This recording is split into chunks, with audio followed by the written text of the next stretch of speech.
जय हिंद फ्रेंड्स, नमस्ते, केम छो। Welcome and welcome back to my channel रे मैम्स। आज हम बात करने वाले हैं फीमेल रिप्रोडक्टिव सिस्टम के बारे में। जब हम फीमेल रिप्रोडक्टिव सिस्टम की बात करते हैं उसमें जो ऑर्गन आते हैं उनको हम 3 टाइप में डिवाइड कर सकते हैं। जैसे कि फर्स्ट है external genital organ, second internal genital organ and third है एसेसरी ऑर्गन। जो एक्सटर्नल जेनाइटल ऑर्गन है एंड जो इंटरनल जेनाइटल ऑर्गन है वो दोनों रिप्रोडक्शन में हेल्प करते हैं। एंड जो एसेसरी ऑर्गन होता है उनका डायरेक्टली ऐसा कोई रोल नहीं होता है रिप्रोडक्शन में, बट वो हेल्प करेंगे जब इंटरकोर्स होगा तभी।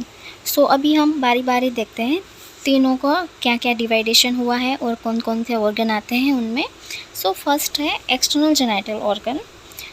एक्सटर्नल जेनाइटल ऑर्गन, जब हम एक फ़ीमेल को लिथोटोमी पोजीशन देंगे या फिर हम जब लाई डाउन पोजीशन देंगे तभी जो नेकेड आई से हम देख सकते हैं वो सारे ऑर्गन जो है वो एक्सटर्नल जेनाइटल ऑर्गन के अंदर आएंगे।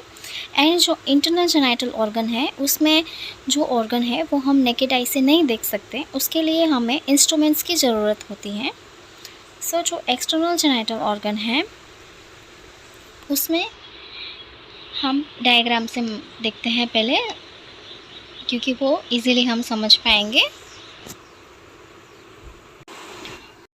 जो ये एक्सटर्नल जेनाइटल ऑर्गन है इसके दो नाम है, ठीक है।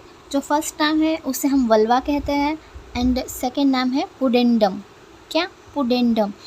ये दो नाम से हम जानते हैं, वल्वा एंड पुडेंडम। अभी हम स्टार्ट करते हैं इसे समझना। इसमें जो फर्स्ट पार्ट होता है, ये पार्ट जो यहाँ से शुरू होगा उसे हम कहते हैं मॉन्स प्यूबिस, ठीक है। जो सेकंड हमारा पार्ट है वो होता है लिबिया मेजोरा, यानी ये वाला पार्ट, ठीक है। ये जो दोनों साइड पार्ट होता है ये लिबिया मेजोरा, ये, ठीक है। जो तीसरा हमारा पार्ट होता है वो होता है लिबिया माइनोरा, जो कि ये मेजोरा के अंदर जो पिंक कलर के दिखते हैं छोटे छोटे लिप्स, इनर लिप्स कहते हैं इन्हें, इसको हम लिबिया माइनोरा कहते हैं, ठीक है। देन ये जो है छोटा सा ऑर्गन, इसे हम कहते हैं क्लीटोरिस, ठीक है। अभी हम इसके बारे में थोड़ा डिटेल में जानते हैं, ठीक है। जो फर्स्ट जो आता है एक्सटर्नल जेनाइटल ऑर्गन में, उसमें हमने जैसे बात की उसे हम वल्वा भी कहते हैं, उसे हम पुडेंडम के नाम से भी जानते हैं, ठीक है। पहले हम एमसीक्यू के बारे में बात करेंगे। ऐसा एमसीक्यू आ सकते हैं कि जो वल्वा है यानी एक्सटर्नल जेनाइटल ऑर्गन, उसकी क्या एपिथेलियम होती है, ठीक है। आप साथ में लिखते जाइएगा। उसकी जो एपिथेलियम होती है उसका नाम है केराटिनाइज्ड स्ट्रेटिफाइड स्क्वैमस एपिथेलियम। क्या? केराटिनाइज्ड स्ट्रेटिफाइड स्क्वैमस एपिथेलियम की लाइनिंग होती है जिसमें बहुत सारी लेयर होती हैं एपिथेलियम की, जो कि वल्वा को प्रोटेक्ट करते रखते हैं। अभी हमें ये होगा कि वल्वा को इतना ज़्यादा लेयर की ज़रूरत क्यों पड़ती है, क्यों इतने ज़्यादा प्रोटेक्ट करना होता है। वो इसीलिए होता है, उसके दो रीज़न है। फर्स्ट, जब इंटरकोर्स होता है उस टाइम पे वल्वा में टीयर ना हो जाए, डैमेज ना हो जाए, इसके लिए। एंड जो सेकंड होता है वो जब चाइल्ड बर्थ होता है तभी डैमेज होने से प्रोटेक्ट करेगा। क्या प्रोटेक्ट करेगा? केराटिनाइज्ड स्ट्रेटिफाइड स्क्वैमस एपिथेलियम, ठीक है। अभी हम बात करते हैं मॉन्स वर्निस के बारे में। मॉन्स वर्निस का दूसरा नाम है मॉन्स प्यूबिस, ठीक है। जो ये मॉन्स प्यूबिस होता है वो जो प्यूबिक बोन होती है, प्यूबिक बोन कहाँ पे आएगी पहले हम इसमें समझ लेते हैं। यहाँ पे रहती है ऐसे प्यूबिक बोन, ठीक है। और यहाँ से रहता है, यहाँ से स्टार्ट होगा, मतलब डायरेक्ट उसके ऊपर ही आएगा, क्या आएगा? मॉन्स प्यूबिस, ठीक है। अभी जो मॉन्स प्यूबिस होता है वो फैटी एरिया होता है। इसका मतलब इसमें कौन से टिश्यू होंगे? सो इसमें एडिपोज टिश्यू होते हैं। सो एडिपोज टिश्यू होने की वजह से ये जो एरिया होगा वो फैटी एरिया होगा। एंड आफ्टर प्यूबर्टी ये हेयर से कवर हो जाता है। ठीक है, जैसे आप इसमें देख सकते हैं, ये जो मॉन्स पिबिस वाला पार्ट है इसमें हेयर आ जाते हैं आफ्टर प्यूबर्टी। ठीक है, 12 से 13 ईयर के बाद इसमें हेयर आ जाएंगे। नेक्स्ट बात करते हैं हम लिबिया मेजोरा के बारे में। सो ये जो लिबिया मेजोरा है ये, सो आप साथ में लिखते जाइएगा। जो लिबिया मेजोरा होता है उसे हम आउटर लिप्स कहते हैं। ठीक है, आप डायग्राम में देख सकते हैं। सो उसे हम आउटर लिप्स के नाम से जानते हैं, जिनके अंदर fat, hair follicle, sebaceous gland, sweat gland होती है। और जो स्वेट ग्लैंड होती है उसका दूसरा नाम होता है एपोक्राइन ग्लैंड। क्या? Apocrine gland. और जो लिबिया मेजोरा होता है ये जैसे डायग्राम में दिखाया है, ये एंटीरियर साइड है और ये एंटीरियर साइड हुई। ठीक है, अब ये जहाँ पीछे मिलेगा वहाँ पे दोनों जब मिलेंगे तब उसे हम पोस्टीरियर कमीशर के नाम से जानते हैं। क्या? पोस्टीरियर कमीशर। लिबिया मेजोरा जो है वो जो मेल होते हैं उनका स्क्रोटम का होमोलोगस होता है। ठीक है, अभी होमोलोगस का मतलब क्या हुआ? सो होमोलोगस का मतलब सेम एम्ब्रियोलॉजिकल ओरिजिन। क्या? सेम एम्ब्रियोलॉजिकल ओरिजिन, मतलब ये दोनों जो ऑर्गन होते हैं मेल फीमेल में, जो अगर होमोलोगस हुए तो वो दोनों एक ही चीज़ में से डेवलप हुए होंगे। ठीक है, इसलिए याद रखना है लिबिया मेजोरा का होमोलोगस कौन होगा? मेल में जो स्क्रोटम होते हैं वो।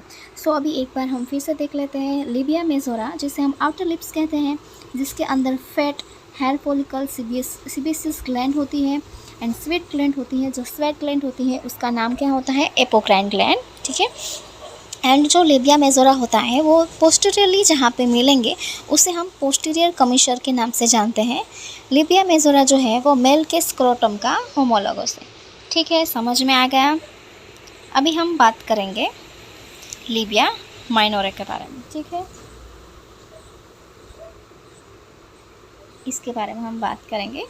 सो जो लिबिया माइनोरा है वो जब तक फीमेल नल्ली पेरस रहती है, मतलब जब तक बेबी को बर्थ नहीं दिया तब तक ये कवर रहते हैं पूरे लिबिया मेजोरा के अंदर। ठीक है, और जब एक बार एक फीमेल एक बेबी को बर्थ दे देती है उसके बाद ये प्रॉपर देखने को मिलेगा।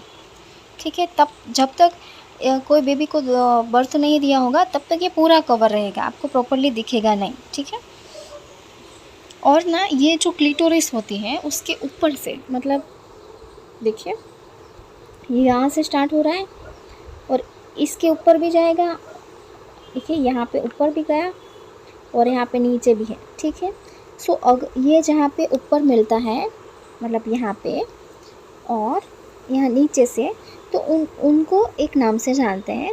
सो जो ऊपर वाला पार्ट है उसे हम प्रप्यूस कहते हैं और जो नीचे वाला पार्ट है उसे हम फ्रेन्यूलम कहते हैं। ठीक है, सो याद रखना है लिबिया माइनोरा जब ऊपर से कवर करता है क्लिटोरिस को, मतलब ये एंटीरियर साइड हो गया, तो एंटीरियरली जब क्लिटोरिस को ऊपर से कवर करेगा तब उसे हम कहते हैं प्रप्यूस, एंड जब नीचे से कवर करता है तब उसे हम फ्रेन्यूलम कहते हैं। ठीक है, सो ये हो गया एंटीरियर साइड। ठीक है, और अभी हम बात करते हैं, जैसे हमने लिबिया मेजोरा में बात किया था, जब ये मेजोरा है ये दोनों, ये जब पीछे मिलते थे तब उसे हम पोस्टीरियर कमीशर कहते थे। ठीक है, वैसे ही जैसे ये लिबिया माइनोरा है, ये जब पीछे से मिलेंगे तो उसे हम फोरशीट कहते हैं। क्या कहते हैं? फोरशीट। ठीक है, तो ये याद रखना है।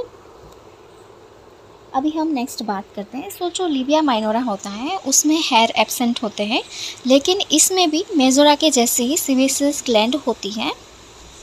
अभी हम बात करते हैं होमोलोगस के बारे में। सो लिबिया माइनोरा का जो मेल में जो पिनाइल यूरेथ्रा होती है ये होमोलोगस होता है। क्या? सो लिबिया माइनोरा का जो होमोलोगस होता है मेल में वो कौन सा होता है? Phenyl urethra. ठीक है, अभी हम नेक्स्ट बात करते हैं क्लिटोरिस के बारे में। सो क्लिटोरिस ये यहाँ पे है। ठीक है, ये दिख रहा है आपको। ये जो छोटा सा पार्ट है इसे हम कहते हैं क्लिटोरिस, ठीक है। सो जो ये क्लिटोरिस होता है उसकी जो साइज़ होती है वो 1.5 to 2 सेंटीमीटर जितनी उसकी लेंथ होती है, ठीक है। और ये बहुत छोटा सा होता है।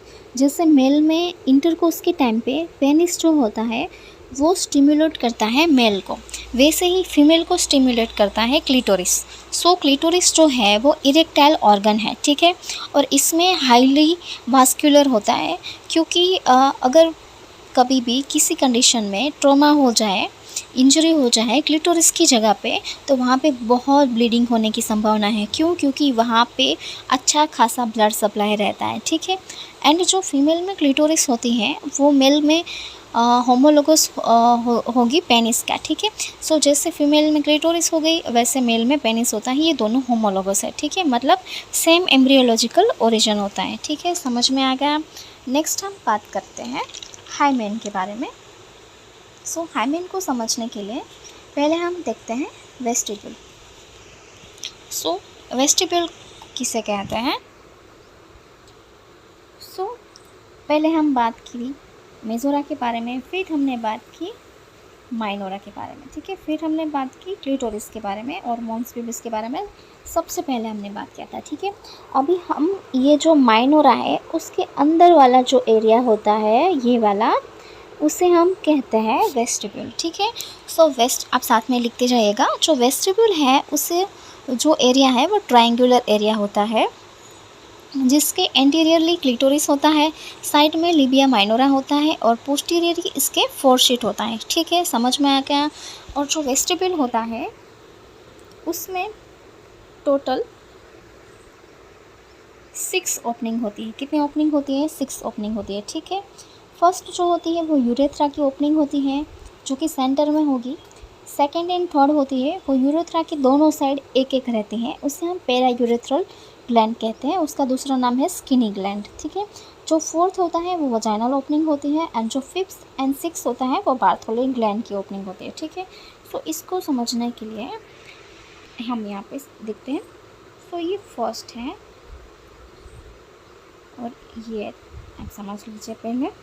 ये फर्स्ट जो है वो है यूरेथ्रा की ओपनिंग, ठीक है, जो बिल्कुल यहाँ पे होती है सेंटर में, ठीक है। और यहाँ पे एक ओपनिंग होगी और यहाँ पे एक ओपनिंग होगी, उसे हम जो 2 एंड 3 है वो होती है पेरा यूरेथ्रल, मतलब स्किनी ग्लैंड कहते हैं उसे, ठीक है। और ये जो है फोर्थ वो है वजाइना की ओपनिंग, ठीक है, ये वाली फोर्थ। और यहाँ पे फिफ्थ एंड सिक्स ऐसे करके 2 छोटे छोटे ओपनिंग होते हैं, वो होते हैं बार्थोलिन ग्लैंड के ओपनिंग होते हैं, ठीक है। तो समझ में आ गया वेस्टिब्यूल में टोटल कितने ओपनिंग होते हैं? टोटल 6 ओपनिंग होते हैं, ठीक है। अभी हम इसको थोड़ा डिटेल्स में स्टडी करते हैं। सो जो पेरा यूरेथ्रल ग्लैंड होती है यानी कि जो स्किनी ग्लैंड होती है, हम इसके बारे में बात करें। ये 2 एंड 3 जो है वो जो होती है वो होमोलोगस होता है मेल में जो प्रोस्टेट ग्लैंड होती है उसका, ठीक है। सो उसमें बस हमें सिर्फ इतना ही याद रखना है, प्रोस्टेट ग्लैंड जो है वो होमोलोगस होता है पेरा यूरेथ्रल ग्लैंड यानी कि स्किनी ग्लैंड का, ठीक है। नेक्स्ट जो आता है वो आता है वजाइनल ओपनिंग। सो वजाइनल ओपनिंग होती है, ये कवर होती है थिन मेम्ब्रेन से, जिसे हम हाइमेन कहते हैं, ठीक है। ये जो हाइमेन होता है उसमें एक छोटा सा स्पेस होता है, वहाँ से मेंस्ट्रुअल ब्लड बाहर आता है, ठीक है। अगर किसी फीमेल में ये जो हाइमन होता है उसमें छोटा सा स्पेस होना चाहिए यानी हॉल होना चाहिए जिससे ब्लीडिंग बाहर आ सके एमसी का, ठीक है। पर अगर किसी फीमेल में वो हो ही ना, मतलब वो जो छोटा सा हॉल होता है, स्पेस होता है हाइमन के लेयर में, मेम्ब्रेन में, वो हो ही ना, तो उसके लिए हम एक कंडीशन होती है, उसे हम कहते हैं इम्परफोरेट हाइमन। क्या कहते हैं उसे? इम्परफोरेट हाइमन कहते हैं, ठीक है। सो इस ऐसी फीमेल में क्या दिक्कत आएगी? फिर ऐसी फीमेल जो होती है वो पीरियड्स में तो रहेगी, ठीक है, लेकिन उसका जो एमसी का ब्लड होता है, मेंस्ट्रुअल ब्लड होता है, वो बाहर नहीं आ सकता है। तो उस कंडीशन को हम क्रिप्टोमेनोरिया के नाम से जानते हैं। क्या नाम से जानते हैं? क्रिप्टोमेनोरिया, ठीक है। सो जब भी एक फ़ीमेल होती है उसका इंटरकोर्स होता है, उस टाइम पे ये जो हाइमन होता है वो टियर हो जाता है एंड फीमेल में थोड़ी सी ब्लीडिंग भी देखने को मिलती है, ठीक है। अभी क्या होता है, कई बार फीमेल अगर बहुत ज़्यादा साइकिलिंग करती है, एक्सेसिव एक्सरसाइज करती हैं, डांसिंग करती हैं या फिर वो स्विमिंग करती हैं, तो ऐसी कंडीशन में उसमें जो हाइमन होता है वो रप्चर हो जाता है, ठीक है। एंड जब चाइल्ड बर्थ होता है तब ये हाइमन पूरी तरह से टीयर हो जाएगा, ठीक है। अभी हम नेक्स्ट बात करते हैं। देखिए ये, हाँ, इस डायग्राम से आप समझ सकते हैं। सो ये क्लिटोरिस है, ठीक है, और ये है हाइमन, ठीक है। अभी हाइमन में जो छोटा सा स्पेस होता है वो स्पेस अगर ना हो किसी फीमेल में तो उस कंडीशन को हमने क्या बोला था, इम्परफोरेट हाइमन। और ऐसी फीमेल जो होती है उसमें क्रिप्टोमेनोरिया दिखने को मिलेगा, ठीक है। क्रिप्टोमेनोरिया का मतलब क्या हुआ, मतलब एक फीमेल जो है वो पीरियड्स में होती है लेकिन उसका जो MC का ब्लड जो होता है वो प्रॉपरली बाहर नहीं आ सकेगा, ठीक है। अभी हम नेक्स्ट बात करते हैं बार्थोलिन ग्लैंड के बारे में। जो ये बार्थोलिन ग्लैंड होती है वो बिल्कुल छोटे से मटर के दाने के जितनी ही होती है और उसका दूसरा नाम होता है ग्रेटर वेस्टिब्युलर ग्लैंड। क्या दूसरा नाम है, ग्रेटर वेस्टिब्युलर ग्लैंड। इसको हम ऐसे समझते हैं, समझ लीजिए ये एक ग्लैंड है, ठीक है, और इसमें ऐसे एक डक्ट रहती है। ये जो डक्ट होती है वो कोलमनार एपिथेलियम की लाइनिंग से बनी हुई होती है, ठीक है। अभी इस ग्लैंड का फंक्शन क्या हुआ, इंटरकोर्स के टाइम पे जब अल्कलाइन म्यूकस प्रोड्यूस करना होता है तभी ये ग्लैंड ओनली तभी वर्क करती है। जब इंटरकोर्स होगा तभी अल्कलाइन म्यूकस को प्रोड्यूस करेगी ताकि हेल्प हो सके ल्यूब्रिकेशन में, समझ में आ गया। और ये जो मेल में बल्बोयूरेथ्रल ग्लैंड होती है उसका होमोलोगस है। बल्बोयूरेथ्रल ग्लैंड का होमोलोगस क्या हुआ, फीमेल में जो बार्थोलिन ग्लैंड होती है वो, ठीक है। अभी जो ये डक्ट हमने बताया, ये जो डक्ट होती है वो हाइमेन एंड लिबिया माइनोरा के बीच में ओपन होती है, ठीक है। अगर किसी वजह से ये जो डक्ट है वो ब्लॉक हो जाए, मोस्ट ऑफ जो इकोलाई होता है उसका इन्फेक्शन लगता है, उसी वजह से ये ब्लॉक हो जाती है, तभी क्या होगा, उसका जो सारा सिक्रेशन होता है वो उसी में रह जाता है, मतलब वो बाहर नहीं आ पाता। उसकी वजह से वहाँ पे सिस्ट बन जाएगा, ठीक है। और जब ये सिस्ट बन जाता है तो वो बहुत ज़्यादा पेनफुल कंडीशन हो जाती है।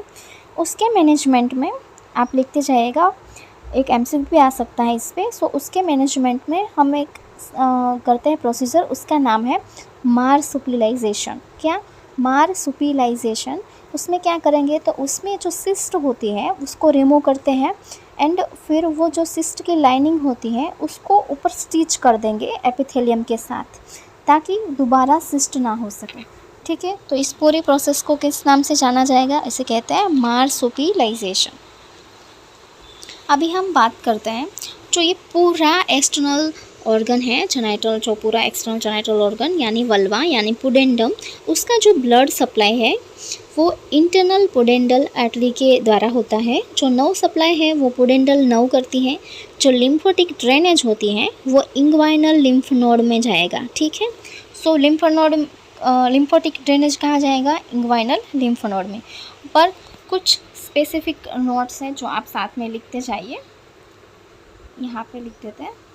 आप अपनी नोट्स में स्पेसिफिकली ऐसे आप नोट्स बना के लिख सकते हैं।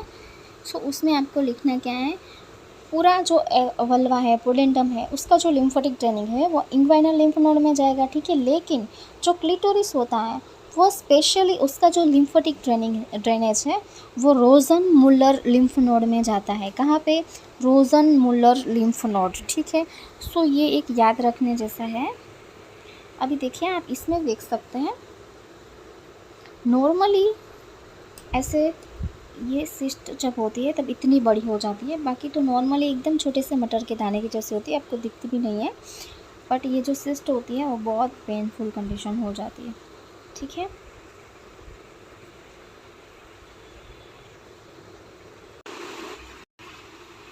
अभी हम नेक्स्ट बात करते हैं इंटरनल जेनाइटल ऑर्गन के बारे में, ठीक है। इंटरनल जेनाइटल ऑर्गन में कितने कितने ऑर्गन्स आते हैं, ठीक है, वो पहले हम देख लेते हैं। उसमें आएंगे फर्स्ट जो फीमेल के गोनाड्स होते हैं, मतलब फीमेल की जो ओवरी होती है वो। सेकेंड फैलोपियन ट्यूब, फिर यूट्रस, फिर सर्विक्स जो कि यूट्रस का लोअर पार्ट है, एंड देन वजाइना। ठीक है, तो हम उसको पहले थोड़ा डिटेल्स में पढ़ते हैं। सो जो वजाइना है उसको हम बर्थ कैनाल के नाम से भी जानते हैं। ठीक है, और ये जो बर्थ कैनाल है वो फाइब्रोमस्कुलर ट्यूब से कनेक्ट होगी इंटरनल टू एक्सटर्नल ऑर्गन। ठीक है,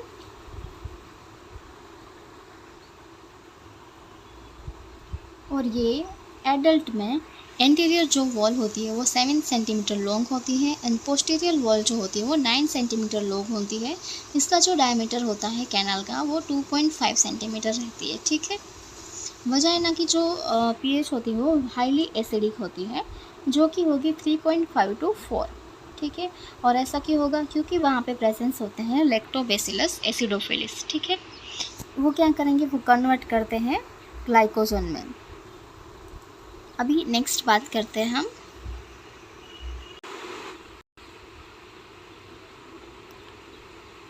इसके जो लेयर स्ट्रक्चर होता है उसमें 3 लेयर होता है। आउटर लेयर जो होता है वो एरियुलर टिश्यू से बना हुआ होता है। मिडिल लेयर जो होता है वो स्मूथ मसल से बना हुआ है एंड जो इनर लेयर होता है वो स्ट्रेटिफाइड स्क्वामस एपिथेलियम से बना हुआ होता है। ठीक है,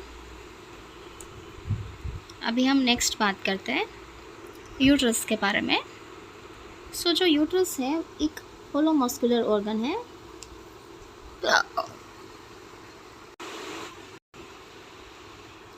यूट्रस जो होता है उसका जो शेप होता है वो पायरीफॉर्म होता है, मतलब पी शेप्ड होता है। उसकी जो पोजीशन होती है वो एंटीवर्टेड एंटीफ्लेक्स होती है। साइज़ जो होती है वो 7.5 इंटू 5 इंटू 2.5 सेंटीमीटर। इसका वेट 50 से 60 ग्राम जितना होता है। नॉन प्रेग्नेंट वुमन में इसके 3 पार्ट है, फंडस, बॉडी एंड इस्थमस। ठीक है, जो सर्विक्स है वो लोअर पार्ट होता है यूट्रस का, जो कि 2.5 सेंटीमीटर लॉन्ग होता है। ट्यूब लाइक नैरो पोर्शन होता है वो, ये आप देख सकते हैं डायग्राम में अच्छी तरह से।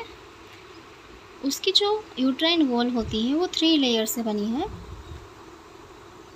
जो आउटर मोस्ट लेयर होती है वो सीरोसस लेयर होती है, उसे हम पेरीमेट्रियम कहते हैं। जो मिडल लेयर होती है वो मायोमेट्रियम होती है एंड जो इनर मोस्ट लेयर होती है वो होती है एंडोमेट्रियम। ठीक है, नेक्स्ट हम बात करते हैं फैलोपियन ट्यूब के बारे में।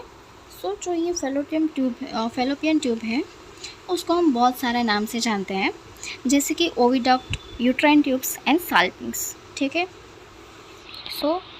उसका ना थोड़ा समझ लेते हैं हम। जैसे ये यूट्रस है और यहाँ से अगर हम देखें तो इस तरह से हम सॉरी ये गलत हो गया, थोड़ा सा मैं अच्छा दौड़ने की मतलब ऐसे ड्रॉ करने की कोशिश करती हूँ। ये यूट्रस हो गया, यहाँ से ऐसे यहाँ फिम्ब्रिया एंड देन ठीक है यहाँ से कुछ ऐसे यूट्रस समझ लेना आप। ठीक है, यहाँ पे जो पोर्शन होता है उसे हम कहते हैं इंट्राम्यूरल। ठीक है, और इसका दूसरा नाम है इंटरस्टिशियल। ठीक है, यहाँ तक के पार्ट को हम कहते हैं। जो नेक्स्ट होता है वो होता है इस्थमस। इस्थमस यहाँ से यहाँ तक की पार्ट रहेगा। ठीक है, नेक्स्ट है एम्प्यूला। जो एम्प्यूला होता है वो यहाँ तक का जो पार्ट है उसे एम्प्यूला कहेंगे हम। एंड देन फोर्थ जो पार्ट है इन्फंडिबुलम। ठीक है, तो इसे हम इन्फेंडिबुलम कहते हैं। ठीक है, और ये जो है वो है ऐसे फिम्ब्रुला लाइक स्ट्रक्चर होता है। ठीक है, वैसे अच्छा तो नहीं था मेरा ड्राइंग, पर फिर भी अगर आपको समझ में आया हो तो ठीक है। इसको हम थोड़ा डिटेल में पढ़ते हैं। जो फैलोपियन ट्यूब होती है इसकी जो लेंथ होती है वो 10 से 12 सेंटीमीटर होती है, यानी कि 4 इंच। हमें दोनों में याद रखना है, इंच में भी याद रखना है, सेंटीमीटर में भी याद रखना है। ठीक है, एंड ये जो है वो मुलेरियन डक्ट में से बनी हुई है, मतलब किस में से डेवलप हुई है? वो मुलेरियन डक्ट में से। आप साथ में लिखते जाइएगा। उसकी जो लाइनिंग होती है वो एपिथेलियम होती है, सिलिएटेड कॉलमनर एपिथेलियम। ठीक है, उसमें क्या होगा इस तरह से कुछ ऐसे ये होता है सिलियरी कॉलमनर एपिथेलियम, और जो सिलिया होती है वो ऐसे आती है। ठीक है, ये सिलिया होती है। और सॉरी, ऐसे जो हो गया कॉलमनर, यहाँ पे सिलिया थी, और यहाँ बीच बीच में एक सेल देखने को मिलेंगे आपको, उसको हम पैग सेल के नाम से जानते हैं। कौन सा सेल? Peg cell. अगर हम फंक्शन की बात करें तो जो फेलोपियन ट्यूब होती है उसके जो फंक्शन है उसमें जो ये फंडिबुलम होता है, ठीक है। अगर हमें कहीं डायग्राम में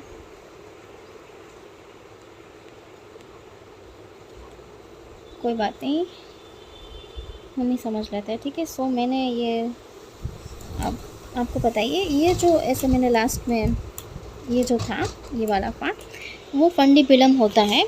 उसमें ऐसे छोटे छोटे से कई फिम्ब्रिया होते हैं, ठीक है। उसमें एक लॉन्ग एम्ब्रिया होगा जो कनेक्ट हो जाता है ओवरी से, ठीक है। और वो क्या करेगा, जब ओव्यूलेशन होता है, सब ओवरी जो होती है वो ओसाइट को रिलीज़ करेगी, तब वो उसके पास ले जाएगा, ठीक है।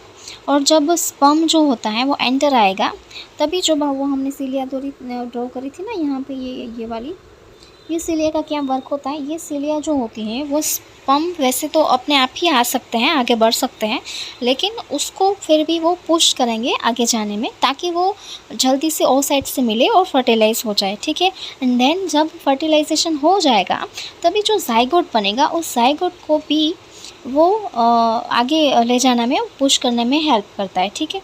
लेकिन क्या होता है ना, कुछ जो फीमेल होती है उसमें ये जो सिलिया होती है वो इमोटाइल होती है, मतलब कि वो मूव नहीं कर सकती है। सो जिसे हम कहते हैं कार्टेजनर, क्या कहते हैं उसे? कार्टेजनर सिंड्रोम कहते हैं, ठीक है। सो जब किसी फीमेल में ये कार्टेजनर सिंड्रोम देखने का मिलेगा, तो उसको ये दो चीज़ों में बहुत दिक्कत आएगी। जैसे कि फर्स्ट, जो स्पर्म है वो ओवा के नज़दीक नहीं पहुंच पाएगा, ठीक है। तो इसकी वजह से क्या होगा, उसकी वजह से इनफर्टिलिटी हो जाएगी। जो सेकंड है वो होगा, जब अगर कोई स्पर्म है वो भाग दौड़ के पहुंच भी गया, इतना स्ट्रॉन्ग है, इतना मूव कर सकता है कि वो पहुंच भी गया और कंसीव भी कर लिया, ठीक है। लेकिन जब जाइगोट बन जाएगा, तब उस जाइगोट को वो आगे तो पुश नहीं कर पाएंगे, क्योंकि तो सिलिया तो मूवमेंट ही नहीं कर सकती, इसलिए फिर क्या होगा, वो वहीं पे फेलोपियन ट्यूब में ही इम्प्लांट कर जाएगा। सो उसकी वजह से एक्टोपिक प्रेगनेंसी भी देखने को मिलती है, ठीक है। समझ में आ गया? अभी हम नेक्स्ट बात करते हैं। जब एक फीमेल होती है, जब उसको फ्यूचर में कोई प्रेगनेंसी नहीं चाहिए, तभी जो इस्टमस का पार्ट होता है उसमें क्या करते हैं, उसमें ऐसे ल्यूब बनाते हैं, ठीक है। और ऐसे ल्यूब बना के उसमें कैटगट जो स्टूचर होता है उससे टाई कर देते हैं, एंड फिर उसे कट कर दिया जाता है। उसे हम ट्यूबलाइजेशन के नाम से जानते हैं, जो कि एक परमानेंट मेथड है कॉन्ट्रासेप्टिव की, ठीक है। वो जो टेक्निक यूज़ की ना हमने, लूप बना के फिर कैटगट से टाई किया और फिर कट कर दिया, उस टेक्निक को हम पोमोरॉय टेक्निक कहते हैं। कौन सी टेक्निक? पोमोरॉय टेक्निक। अभी हम कुछ क्लिनिकल कॉन्सेप्ट्स देखते हैं, जो उसमें फर्स्ट है सल्पेंजेक्टोमी। सो जब भी एक्टोमी का मतलब होता है रिमूव करना, एंड साल्पेन का मतलब क्या होता है, जब मैंने स्टार्टिंग में पढ़ाया था तभी बोला था, साल्पेंस यानी फेलोपियन ट्यूब। सो इसका मतलब ये हुआ, साल्पेंजेक्टोमी मतलब फेलोपियन ट्यूब को रिमूव कर देने की जो सर्जरी होगी उसे। जो सेकंड है वो है साल्पिंगो उफरेक्टोमी, ठीक है। साल्पिंग का मतलब क्या हुआ, फेलोपियन ट्यूब। उफरेक का मतलब क्या होता है, ओवरी। एंड एक्टोमी का मतलब क्या हुआ, रिमूव करना, ठीक है। सॉरी, सो जो फेलोपियन ट्यूब है प्लस ओवरी को जब रिमूव किया जाता है, तब उससे कहते हैं साल्पिंगो उफरेक्टोमी, ठीक है। जो थर्ड है उसे कहते हैं साल्पिंजाइटिस। साल्पिंजाइटिस में जब आइटिस का मतलब क्या हुआ, आइटिस यानी इन्फ्लामेशन। सो जब किसी वजह से फेलोपियन ट्यूब में इन्फ्लामेशन हो जाता है, तब उसे हम साल्पिंजाइटिस कहते हैं। समझ में आ गया? सो जब भी ओवरी रिमूव करेंगे, तो जो फीमेल होगी उसमें हार्मोन डिक्रीज़ हो जाएंगे, स्पेशली ईस्ट्रोजन। सो जब ईस्ट्रोजन डिक्रीज़ हो जाता है, तब एक फ़ीमेल में मोनोपोज में जो भी सिम्टम्स देखने को मिलेंगे ना, मेनोपोज में वैसे ही सिम्टम्स आने लग जाएंगे। इसीलिए जब भी हिस्टेरेक्टोमी करेंगे, तो पहले हम हिस्टेक्टोमी का मतलब भी समझा देते हैं। सो हिस्टेक्टोमी मतलब हिस्टर है यानी यूट्रस, ठीक है, एंड एक्टोमी यानी रिमूव करना, मतलब जब यूट्रस को रिमूव करते हैं उसे हम कहते हैं हिस्टेक्टोमी। सो जब फीमेल की एज लेस देन 55 ईयर होती है तभी हम ओवरी को रिमूव नहीं करने देते, ठीक है, एंड जब 45 ईयर के बाद हम ओवरी को रिमूव करते हैं, इसका मतलब लेस देन 45 ईयर हिस्टेक्टोमी करेंगे and more than 45 year hysterectomy करेंगे प्लस बायलैटरल सल्पिंगो एफोरेक्टोमी, उसका मतलब दोनों फैलोपियन ट्यूब, ठीक है। सो आई होप आपको समझ में आया होगा।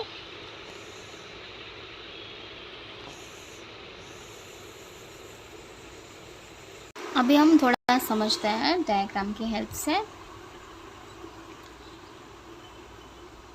सो फर्स्ट ये होती है ओवरी, ठीक है, देन ये वजाइना है, ये ऊपर से देखते हैं फंडस, ठीक है, एंड ये जो होती है वो है फैलोपियन ट्यूब, ठीक है।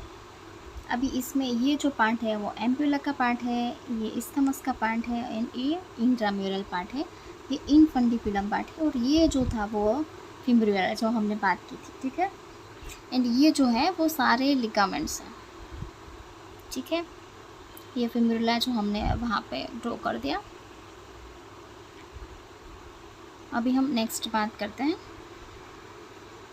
ओवरी के बारे में। ओवरी रिट्रोपेरिटोनियम होती है, यानी कि पेरिटोनियम के राइट पीछे होती है, ठीक है। ये जेनाइटल रिज में डेवलप होंगी, मतलब ये किससे बनेगी, जेनाइटल रिज में से बनेगी, ठीक है। सो टोटल दो ओवरी होती है। ओवरी का जो वेट होता है वो 5 to 10 ग्राम होता है। ओवरी जो है वो पेल्विक कैविटी में लोकेटेड होती है, बट उसमें भी कहाँ पे लोकेटेड होगी, सो उसमें भी जो ओवेरियन फोसा होता है उसके लेटरल पेल्विक के वॉल में लोकेटेड होती है, जो कि पर्ली वाइट कलर की होती है। ओवरी में कौन कौन से लिगामेंट्स होंगे, सो ओवरी में लिगामेंट्स जो है वो फर्स्ट हम बात करेंगे। पहले तो लिगामेंट्स जो होते हैं वो कनेक्ट करेंगे ओवरी से टू द यूट्रस, ठीक है।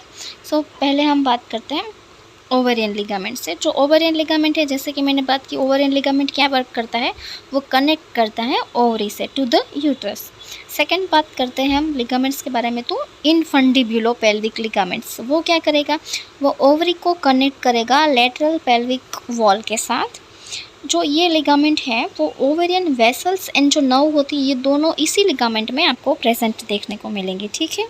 एंड याद रखिए जो ब्रॉड लिगामेंट होता है, जो कि यूट्रस का पेरिटोनियम होता है, वो ओवरी के पीछे देखने को मिलती है, ओवरी उसके, ठीक है। सो अभी हम देखते हैं तीसरे लिगामेंट को। जो तीसरा लिगामेंट है वो है मेसोवेरियम। मेसोवेरियम जो होता है वो ब्रॉड लिगामेंट का ही एक पार्ट है, जो कि ओवरी के जस्ट एंटीरियर होता है, ठीक है। ओवरी का जो फंक्शन है वो दो फंक्शन है। फर्स्ट है oogenesis, मतलब फॉर्मेशन ऑफ ओसाइट। जो सेकंड होता है वो हार्मोन्स प्रोड्यूस करना, एस्ट्रोजन एंड प्रोजेस्टेरोन को, ठीक है। अगर सर्जिकली ओवरी को रिमूव किया जाए तो उसे हम ओफरेक्टोमी के नाम से जानते हैं। क्या, ओफरेक्टोमी।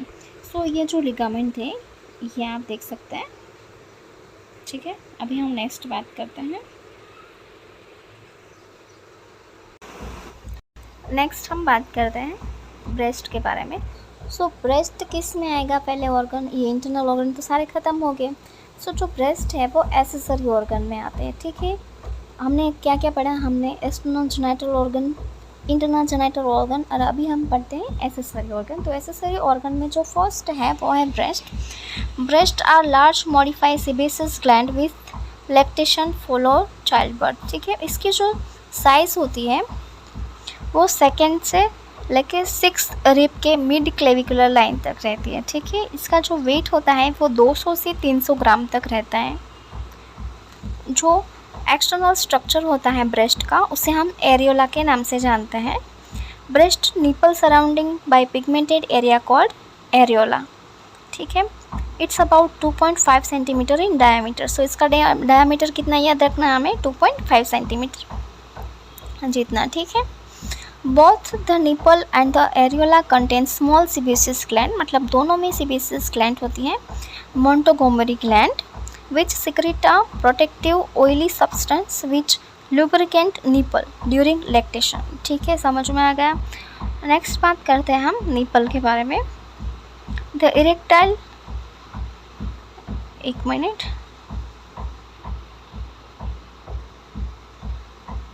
पहले हम डायग्राम देख लेते हैं, ठीक है। सो ये डायग्राम है, उसमें साथ साथ में हम फंक्शन भी समझते जाएंगे, ठीक है। सो फर्स्ट देखते हैं हम, ये जो है रिब्स, ठीक है। सेकंड है, एक मिनट, ये जो है ये है ribs. Ribs can be felt, ठीक है। नेक्स्ट जो है वो है चेस्ट मसल्स, जो क्या करेंगे, वो हेल्प करेंगे और आर्म को मूव करने में। थर्ड है वो है pectoralis minor muscles, then pectoralis major muscles and then fascia, ठीक है। ये जो है वो है एक्सिलरी लिम्फ नोड, ये क्या करेंगे, सो ये हेल्प करेंगे फाइट इन्फेक्शन में, ठीक है। जब इन्फेक्शन हो जाएगा बॉडी में तब ये हेल्प करेंगे, ठीक है। नेक्स्ट है फैटी टिश्यू, ये है lobules. Lobules produce milk during pregnancy and breast feeding, ठीक है। ये है एरियोला, ये है डक्ट, ये निपल, फाइब्रस टिश्यू, ठीक है, समझ में आ गया। सो ये था हमारा female reproductive system. I hope कि आपको अच्छे से समझ में आया होगा और आपका थोड़ा सा कॉन्सेप्ट क्लियर हुआ होगा।